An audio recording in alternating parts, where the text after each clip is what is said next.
David read this just a little bit earlier for us, the beginning place for our lesson, when Asa becomes the king of Judah. This is the time when the nation of Israel is divided into two parts, a northern tribe that, for the most part, didn't worship God at all as far as a nation goes, and the southern tribes, Judah and Benjamin, who were kind of off and on when it came to worshiping Jehovah. And when Asa becomes king, the text tells us the situation at that time was pretty bad in a lot of ways. The prophet tells us that Israel was without the true God, that there was no teaching priests, and that they didn't follow the law. There was no peace. There were great disturbances. It was not safe to travel. There were wars between cities and nations. He describes them as being broken in pieces. And then he throws in at the very end, because God had troubled them. This was because of the sins that they had committed in turning away from God. And God has a message for Asa, though, because apparently Asa wants to be serving God. And he tells Asa, in verse 7, "But you take courage. Do not let your hands be weak, for your work shall be rewarded." There's a great encouragement, right? Be courageous, because it's not going to be easy. Don't let your hands become weak. There's hard work to do, and there will be a reward for it.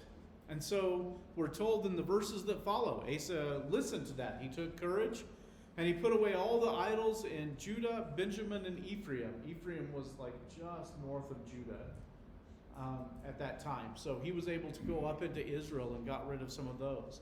And we're told that he repaired the altar. And because of the great work that he was doing in removing those things, those who were faithful to God in Israel started coming down to Judah. Now I know that that's just like a brief mention of what he did, but we see a little bit later that it's after 15 years that they have a festival. And that implies to me that it had taken him about 15 years in order to accomplish this great task of putting things right in the nation of Judah. And so it's no wonder that God had told him to take courage, don't let your hands be weak, and that the reward would be great. So my question for us is, how is God's warning to Asa important to us still? And I think it's a very simple message, and you've probably already answered in your own head. There is work to be done by God's people, both for us and for the world around us, to be what we should be, what God intended us to be. But in order to accomplish that, it's going to take effort, sustained dedication, going the distance. And during a time that's long like that, it's very easy to become weary, tired, to give up, to feel like you're not really making the improvements that you think you should be making. And not to mention that there's always going to be opposition, right? There's always going to be those that we have to fight against. Even though things may be very bad, some people are going to oppose changes that we want to make. And sometimes their opposition will be not just strong, but violent in doing that. So what happens when we're trying to accomplish what God would have us to do so that we can be his people? What happens when our hands become weak? The word weak that's used in this passage is translated a variety of ways, but it has the idea of to become idle or to drop down, to abandon something, to go slack, or to let go. To go slack. So I think of, the pictures that we have of the people holding the swords. And I know this from the very first time that I went hunting with my dad. He gave me a 30-06, and we went out to walk in the woods. And in northern New Mexico, you didn't sit up in a blind to wait for the deer to come by. You walked. And so we walked and we walked and we walked. And after a couple of hours, I could hardly hold the rifle anymore. Dad said, it's just 8 pounds. But 8 pounds at the end of a few hours, if I had seen a deer, I'm not sure I could have done anything about it.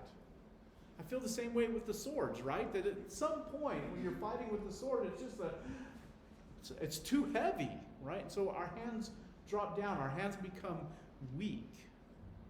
Another word that is close in meaning to this is the word slack, and we'll be seeing that used in some passages, and it has the idea of laziness and lack of diligence or inattention or being inadequate. I think the first thing that I realize about this, though, is it's not that he says we're doing nothing. It's don't let your hands become weak. It's not that you're not trying. It's just there comes a point where it feels like it's too much and our hands become slack. So how do our hands become weak and we start fumbling with our swords as we're out to do his work? Look with me in the book of Proverbs, the 24th chapter, where the writer there says, if you faint in the day of adversity, your strength is small. We will face adversity. That's one of the things the scriptures tell us over and over again, is that we will face adversity. Those who are godly will face persecution. We see it in the life of Jesus. We see it in Paul. All the people who tried to follow him, there is adversity. And if you haven't had adversity in your life, good for you. But here's the thing, it's coming. And he says, if you faint in those days, if you let go, if you become slack, and the word faint is the one that we're looking at, about your hands becoming weak. If you faint at that time, when adversity does come, how will you react? Will you keep trusting in God? Will you keep putting your strength in him? Will you just give up? Your strength is small. If when adversity comes, that's when you quit. So sometimes the reason that our hands go weak is just because, well, we're finally facing opposition and we've never had to deal with that before. Go with me to the book of Joshua, the 18th chapter. In Joshua 18, there's an interesting thing happens, is that the people of Israel, they've come into the land of Canaan and they've conquered it. And it's taken them about 7 years for them to conquer the land of Canaan, from the time that they go into Jericho. And then, so Joshua has to say to him, let's begin in verse 2, Joshua 18 verse 2. There remained among the people of Israel 7 tribes whose inheritance had not yet been apportioned. So Joshua said to the people of Israel, how long will you put off going in to take possession of the land which Jehovah, the God of your fathers, has given you? How long will you put off going in there? Now, we all know that feeling of putting things off, right? I put off going to the doctor until I'm about to die. I put off, doing my taxes until April 14th because I don't want to do that, right? We all know that feeling of putting things off, but here are the people of Israel. And the way that Joshua says this is incredible. God has provided the land for you. It's been subdued. It's there for you to have. And yet, they've delayed. So he quit. How long? How long will you keep putting this off?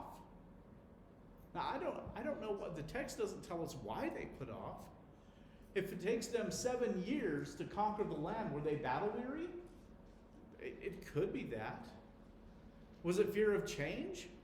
I mean, these people had grown up living as nomads their whole lives, living in the wilderness and then even in the conquering. They'd been with a large group all that time, and now they were going to split up and to divide. I don't know why they delayed, but they delayed.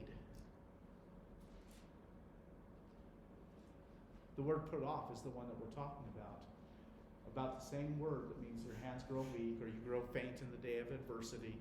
To put something off is a weakness. And yet we struggle with that. Look in Ezra, the 4th chapter. I think most of these are stories that we've been familiar with. And yet I can't find the book of Ezra. I keep going right past it. So in Ezra, the 4th chapter, verse 4, Ezra was one of the priests who came back with the people of Judah as they were rebuilding the temple, and Nehemiah the wall eventually, after they had been in Babylonian captivity for 70 years. And as they came and they returned, they were under the leadership of Zerubbabel. The people of the land come to them and they make an offer. We want to help you build the temple. And now the people that were making this offer are the ones that had been brought in by other nations and didn't really follow God. So they're going to try to create problems. Let's start reading in verse 1. Ezra 4, verse 1. Now when the adversaries, and there's your hint that they're not really out to help, right? Now when the adversaries of Judah and Benjamin heard that the returned exiles were building a temple to Jehovah, the God of Israel, they approached Zerubbabel and the heads of the fathers' houses and said to them, "Let us build with you, for we worship your God as you do, and we have been sacrificing to him ever since the days of Esarhaddon, king of Assyria, who brought us here." But Zerubbabel, Jeshua, and the rest of the heads of the fathers' houses in Israel said to them, "You have nothing to do with us in the building a house to our God, but we alone will build to Jehovah, the God of Israel, as King Cyrus, the king of Persia, has commanded us."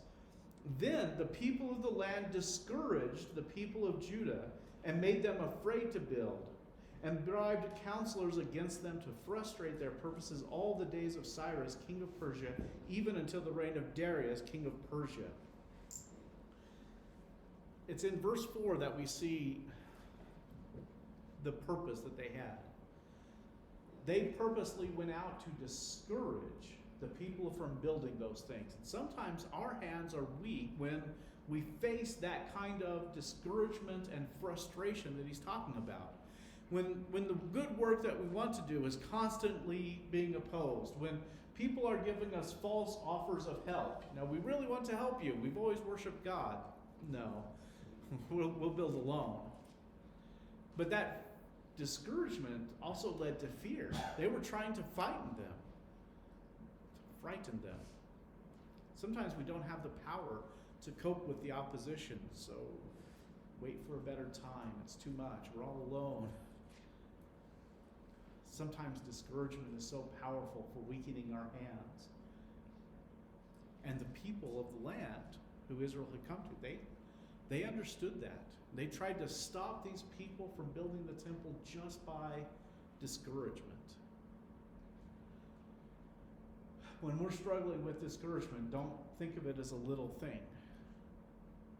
It's something that all of us go through at various times in our lives. That we think that we can't accomplish these things.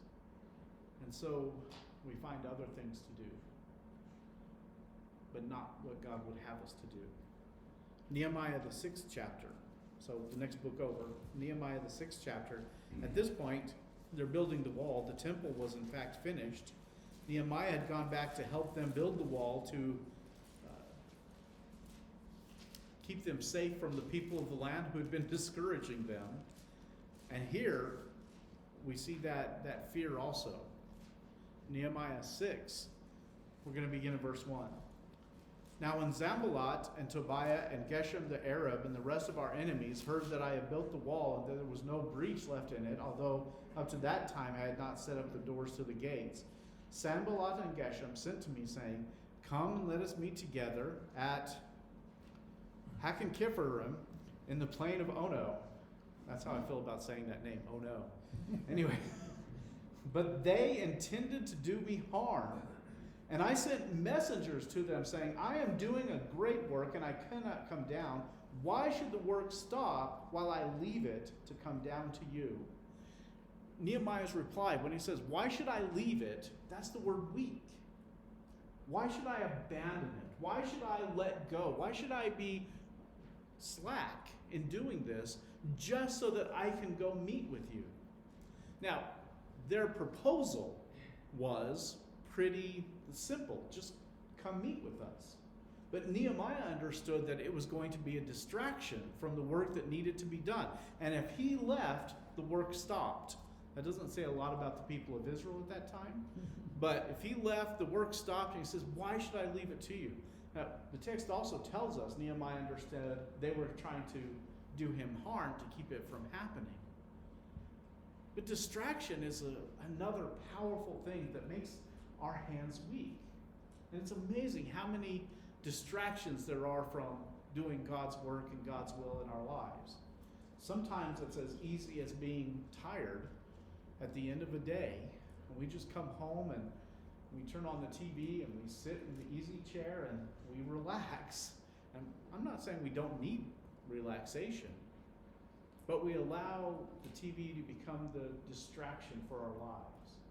It might be our work, our careers, our children. Why should the work stop? Why should it stop just because we leave and go after that, other things? Look down at verse 9. Actually, we're going to start at verse 8. Verse 8. Then I sent to him, saying, no such things as you said have been done. By the way, sorry about that. They started to start a rumor. This is what part of their distraction also. And I meant to tell you this. They started a rumor that said, these people, they sent it to the king, these people intend to rebel and to establish a king in Judah. So this is Nehemiah's reply to that. Then I sent to him, saying, no such things as you say have been done, for you are inventing them out of your own mind. For they all want to frighten us, thinking their hands will drop from the work, and it will not be done. But now, O God, strengthen my hands. So first Nehemiah deals with the false rumors. Just you're inventing it. It's from your own head. Then he identifies the other part of the problem, and that's fear. And that's the second time we see that. That fear is a great barrier to accomplishing God's will.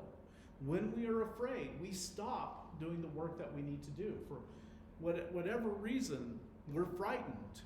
We think we're safer. And I love the way that Nehemiah put it in this verse where he says their hands will drop from the work. And that's just the picture of what happens. It's just because of fear we stop doing the things that we need to do. Are you impressed with Nehemiah's prayer? It's so simple. Oh God, strengthen my hands. Don't let me have the weak hands. Don't let me have the hands that drop. Let me do the work. We're going to look at one more aspect of fear. That's in Isaiah, the 13th chapter. And truly, it's been introduced to us with the story of Asa. That all the struggles at the time of Asa that they were facing, the struggles they were facing was because God had been troubling them. That's why it was dangerous at that time. In Isaiah, the 13th chapter, verses 6 through 8, Jerusalem is going to be judged. And so sometimes the fear is completely justified and we stop working. Well, for the day of Jehovah is near, as destruction from the Almighty it will come. Therefore, all hands will be feeble. That's the word we're looking at, feeble. We become weak, we become feeble. And, every human heart will melt. They will all be dismayed, pangs and agony will seize them.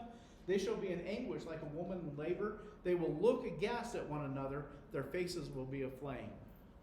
When God's destruction comes, when God's judgment comes against a people, it says, our hands become feeble. We stop, our hearts melt, we stop doing. This is because of our own sin and rebellion. We have judgment. It should move us to repentance. And like Asa, it should move us to do the work. But too often, we just let our hands drop and we don't go back to God like we should. So there's really a lot of reasons why sometimes our hands become weak. But we have to be aware of these, don't we? That we don't let the discouragement, the distractions, the fear take us away from serving God. That when times become hard, we don't let the adversity show that our strength indeed is small. Now the Proverbs especially show us some of the consequences when we let our hands go slack. Proverbs 10 verse 4 says, a slack hand causes poverty. So, that's pretty clear, right? If we don't do the work, there's gonna be poverty. Now, I think probably when he originally wrote that proverb, he was thinking very much in terms of actual wealth. I mean, the second part of that couplet says, "But the hand of the diligent makes rich." But clearly, that's also true in a spiritual sense. That if we have slack hands in doing God's work, will we become spiritually poor? Not enjoy the riches of following after him. Proverbs 12 verse 27, I think, gives a good example of why this poverty happens. Whoever is slothful will not roast his game, but the diligent man will get precious wealth. I had to think about this one a little bit. Again, I'm going to go back to that hunting analogy of, you walk around all day trying to catch a deer. And of course, they didn't have rifles. It was much more difficult. But can you imagine someone hunting all day and they get their game and then they're too lazy to cook it? I mean, what's the point, right? The picture here behind that ridiculousness is that this is a man who doesn't finish what he starts. He went out there, he did all of that work, and then he left it unfinished. And because of that, what is his condition? He's still hungry. I mean, you go hunting because you're hungry. He was still hungry because he wouldn't roast his game. Whoever's slothful won't do that. That's where the poverty comes from, is that we start something but we don't finish. But don't we see that happen all the time in the world? We have ideas, we have projects, we have things that we want to do. We get started on them, but they never come to fruition. We never finish them. Connie still complains sometimes, mentions to me sometimes that, back when we lived up in Rock Springs right after we'd been married, I bought her a bike at a police auction. And I said, I'm going to fix this bike up for you. And 4 years later, it didn't come with us when we moved. Because I never finished it. I bought the bike and I stripped the bike and I never finished it. We do this. Spiritually, we do this. When we're young Christians, we begin to enter into our relationship with God. We go after the things that we want to have more knowledge, and we want to worship, and we want to be with Christians. We work at it, and we go out and we teach others, and we share the good news with them. And then as years go by, what happens? Do we leave our work unfinished? And that's poverty. Proverbs 19 verse 15. He tells us, slothfulness casts into a deep sleep, and the idle person will suffer hunger. So it casts into a deep sleep. Just you relax and you just go to sleep. And eventually you become hungry because of that. And again, I think it's very real, true physically, but also spiritually it's true that we do this. That there's a sense in which some of us are Christians who are sleepwalking in our faith. We're doing the things that we think we're supposed to be doing, and we're doing our minimum, but are our hands strong or are they weak? And we're sleepwalking through it. Be careful for that. I like what Proverbs 12 verse 24 says when he says, the hand of the diligent will rule, but the slothful hand will be put to forced labor. If you don't work now, you will work, right? You'll become a slave. You'll have to serve in some way. So one of the consequences is if you don't work, eventually it'll be forced on you. And in Proverbs 18 verse 9, whoever is slack in his work is a brother to him who destroys. And that one gives me pause. Doesn't it you? That one says, there's no difference between a person who fails to do the work that needs to be done and a person who goes out and actively destroys things. And that scares me. I don't want to be that person. But it's the same thing. I want you to turn with me to Jeremiah in the 48th chapter. Jeremiah 48 is part of God's condemnation of his judgment on the people of Moab and against the Moabites who've been constantly harassing God's people. He's going to send the Babylonians and It's the job of the Babylonians to go into the cities and destroy the Moabites. But God in this prophecy gives a message to the Babylonians, to Nebuchadnezzar. This is the message. Cursed is he who does the work of the Lord with slackness, and cursed is he who keeps back his sword from bloodshed. This is not written to Israelites. This is Babylon doing the work of Jehovah, and God says, you better do it or you will be cursed. God doesn't like it. God would curse those who fail to accomplish the work that they've been given to do. Even if it's the Babylonians, even if it's Nebuchadnezzar, a wicked people, he says, you're cursed if you don't do this. If you hold your hand back from bloodshed, I've sent you to deal with the Moabites. If you hold your hand back, cursed. And that gives me pause also. Doesn't it you? If it's true for the Babylonians, how much more true is it for God's own people? When we're not doing what he would have us to do. Not just not doing, when we're slack about it. We work, but with slackness. We're not energetic. We're not motivated to do those things. Our Father desires that we work with diligence to accomplish the work that he wants us to do. But realize it's not just a meaningless thing to be a slacker. It is akin to destruction, and we're cursed by God if we don't do that work.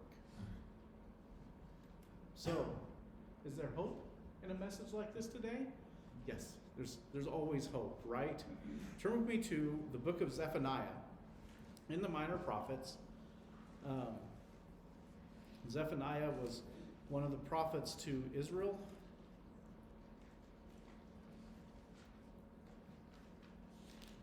Of course, I turned to Zechariah first. It's before Zechariah.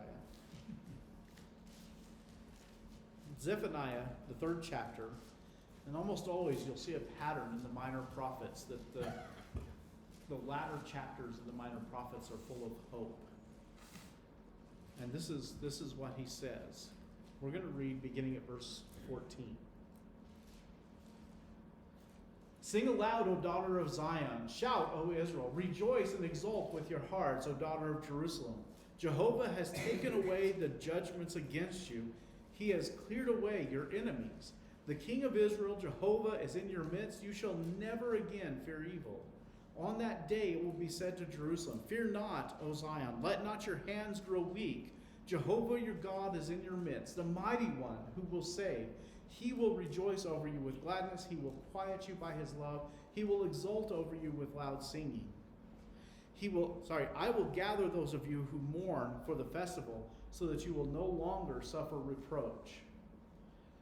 I love this passage. And I think this is something God's people have always struggled with. Here, again, a reference to that judgment of God, as at the time of Asa, other times that we read about. Here God is saying, I'm removing those things. The judgment is taken away. So what does he tell them?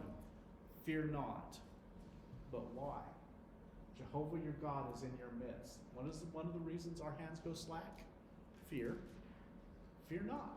He provides a solution for that. So what does he tell them to do? The judgments are taken away, so rejoice. Part of the problem with slack hands is that, we've just lost the joy of what we're doing. And sometimes that's because it's taken so long and we face the opposition or the fear, but we lose the joy. God says, rejoice. The judgments are taken away. I've cleared away the enemies. And then what is it that's going to be said in Jerusalem? Fear not. Again, fear not. Don't let your hands grow weak. But why? Did you see why? God is in your midst. God is there with you. And that's not God is there with you, watching you like a boss that you are afraid of. He's there to help you. Did you notice how he describes that? He's mighty to save you. He's going to rejoice over you with gladness. He's going to quiet you by his love and exult over you with loud singing. I like that last one. And for some reason in my mind, it really caught my imagination that God is going to be singing to me. He will exult over me with loud singing. God's going to be proud of me in that way. So don't let your hands be weak. God is in your midst, and He's on your side.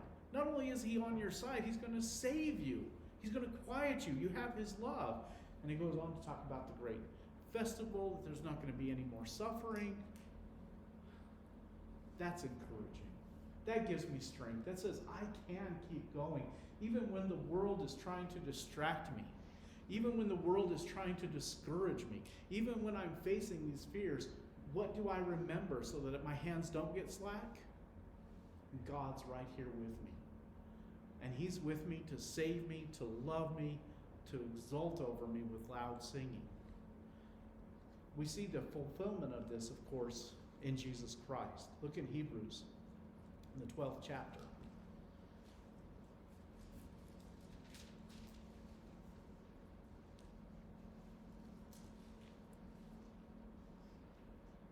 In Hebrews, the 12th chapter, we're going to read in verse 3. Consider Him who endured from sinners such hostility against Himself, so that you may not grow weary or faint-hearted. So, the danger is to grow weary or faint-hearted. What does He tell us to do? Consider Him. Look to Jesus. Why do we look to Jesus? When Jesus came, what would have happened if His hands had been weak? What would have happened if He had been slothful? His hands had been slack. What would have happened? Did Jesus face opposition? Well, all the time, it seems like, doesn't it? Was Jesus discouraged? Was that a possibility of something that could have happened? Sometimes He was frustrated with the people He was teaching. How long do I have to put up with you? How long do I have to put up with this nation? Consider Him who endured the hostility from sinners, so that you don't grow weary. In fact, He had mentioned that earlier up in verse 2. Who for the joy that was set before Him endured the cross, despising the shame, and is seated at the right hand of God. He endured. He faced all those things, but He kept going. So, we have strong hands because we consider Him. But look in the 12th chapter, beginning in verse 12, where He tells us that we need to help each other. He says, therefore, lift your drooping hands and strengthen your weak knees, and make straight paths for your feet, so that what is lame may not be put out of joint, but rather healed. Strive for peace with everyone, and for the holiness without which no one will see the Lord. Lift up your drooping hands. Help yourself and help others, but where does that start? Consider Jesus. We consider Jesus, and then we're stronger. We're strong enough that we can help each other be stronger, and we're God's people doing His work. Straight paths, so that we can be healed and we can find that peace. So you knew from the very beginning slide that this was going to be a rough lesson, right? Any lesson named Slackers is going to be a negative going lesson. But being a disciple means that we live life in this world. He doesn't tell us to leave, to go away. We have to be shining lights in this world.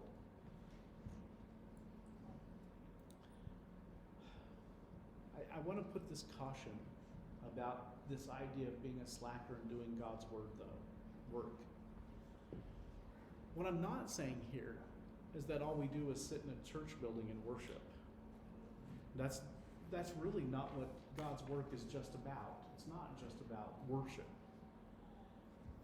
Being a loving wife is doing the work of God. Ephesians tells us that, doesn't it? When a husband loves her wife, she's being like the church is to Christ. When a husband loves his wife, he's being like Christ is to the church. When I have the right relationship in my marriage, I'm doing the work of God. I think that's true for being a parent, for our career, everything that we do in the world. We're doing the work of God as we live in this world.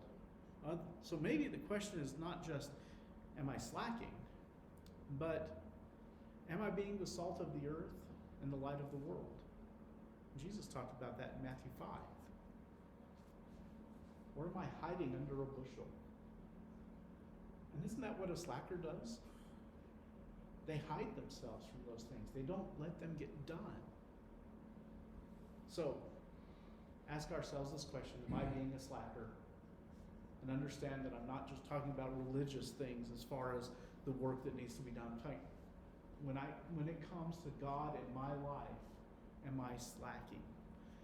Are my hands weak in serving the King? And I'm with you that sometimes the answer is yes.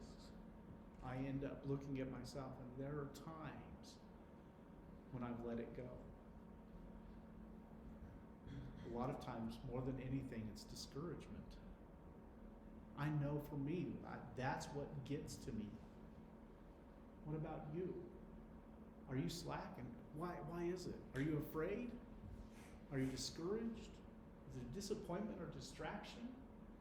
Remember what the Hebrew writer reminds us. God is in our midst. Consider him who endured those things, and we can have the strength to overcome. But I especially want to end with Nehemiah's prayer. But now, O God, strengthen my hands. Whether you are or are not looking at yourself right now and saying, I am or am not a slacker, that's a prayer all of us can offer up to God. Strengthen my hands. We can all do that and be busy doing what he would like us to do. If you're here this morning and you're subject to the invitation of Christ and you want to become a follower of Jesus Christ and really serve and worship him because you believe and are ready to be baptized, please come forward as we stand and sing. Anywhere